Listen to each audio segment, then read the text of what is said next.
Nag-iinspeksyon na ang Meralco sa lungsod ng Maynila bago tuluyang ibalik ang supply ng kuryente roon. Hinihinala kasing nakuryente ang dalawang napaulat na nasawi sa lungsod. Ang latest sa sitwasyon doon, tinutukan live ni Salima Refran. Salima? Maris, gabugabundok na mga basura.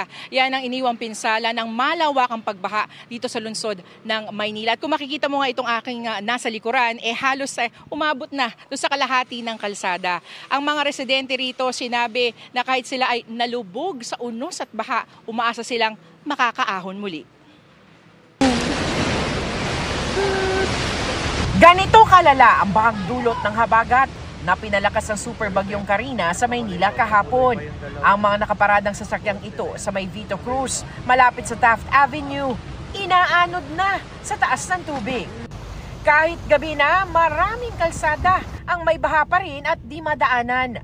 Talagang titiri kami pagka pinilit namin. Di parang biro yung ma-stranded ka. Gusto ko lang po ipakita sa inyo yung sitwasyon po ngayon ng Lagos Nilad. Ito po yung Lagos Nilad. Yung taas po ng tubig niya, halos sa abutin na po. Ito pong bahagi po nitong parang overpass na, no? Itong daanan po ng mga sasakyan. Ganyan na po kataas yung tubig. Ang tubig, inabot raw ng 13 talampakan.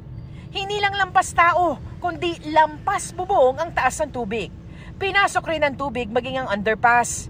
Kinaumagahan, hindi pa rin naaalis ang tubig sa Lagos Nilad kahit walang tigil ang pumping operations ng mga truck ng Manila MDRMO at BFP. Oras na maalis ang tubig, agad lilinisin ang lugar para buksan sa daloy ng trapiko. Hindi ho talaga kinaya. Sa totoo lang po, ang Lagos Nilad po kasi ay below water level siya talaga, sa naturalesa. Kaya lang nga po, sa lakas po ng ulan kahapon, siguro sama-sama na kasi high tide din po kahapon eh.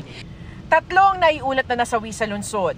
Isang 3 taong gulang na babae na nalunod sa Santa Ana at 2 nakuryente raw.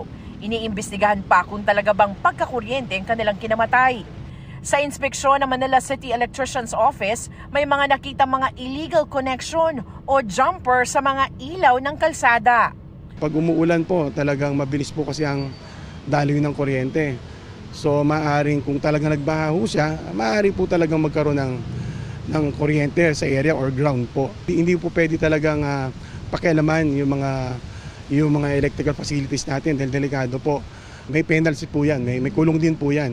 Nag-iikot naman ang Meralco sa iba't ibang lugar sa lungsod para matiyak na ligtas ng ibalik ang supply ng kuryente. Kailangan namin muna siguraduhin yung safety bago po namin ibalik yung serbisyo ng kuryente. Nag-subside na, safe na ibabalik po namin agad yan, rest assured. Humupa na rin ang baha sa bahagi ng Damka sa Old Santa Mesa. Pero bakas naman ang tindi ng iniwan nitong pinsala. Nakakalat ang sari-saring basura. Sangkaterbang motorsiklo na nalubog sa tubig ang pinakukumpuni sa shop na ito.